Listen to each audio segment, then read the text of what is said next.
Let's stay with Pfizer for a minute. So Pfizer has already started to put some of its growing cash stockpile to use. And of course, that cash continues to increase because, in large part, because of the COVID-19 vaccine sales.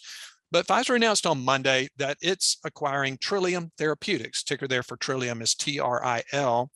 And the company's spending close to a little under $2.3 billion for this deal. So, Brian, my question to you is this: should investors love or hate Pfizer's planned acquisition of Trillium? I mean, I'd say love for sure. It seems like a great fit with Pfizer's oncology program. Trillium is focused on CD47, which tumors use to tell the immune system not to eat them. So you sometimes hear it called the "don't eat me" signal.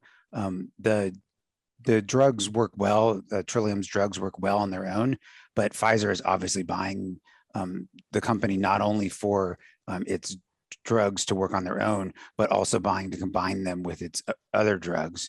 And then if the combinations work better, that can increase the sales of not only Trillium's drug, but also Pfizer's drug, either by moving it into earlier stage or not having declining sales because somebody else comes in and shows that their drug is slightly better than Pfizer's drug. So the combination can actually help Pfizer not only make money off of Trillium's drug, assuming they get approved, but also by combining them and showing that and improving sales of its own oncology franchise.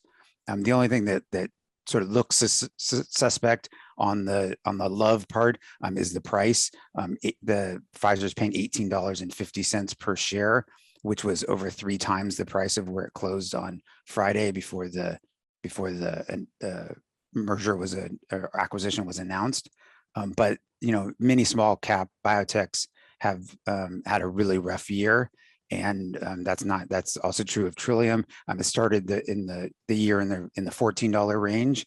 So if you think it went from 14 to 18.50 over since the beginning of the year, that doesn't really look like Pfizer is overpaying.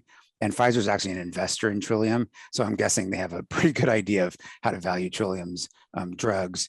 And sort of a last point is that Pfizer's paying $2.26 billion for Trillium, which is considerably less than Gilead paid for 47, which is also developing CD47 drugs. Although 47 was in later stages in Trillium, so that explains the difference in the almost twice as much that Gilead paid for 47 compared to the $2.26 billion that Pfizer paid for Trillium.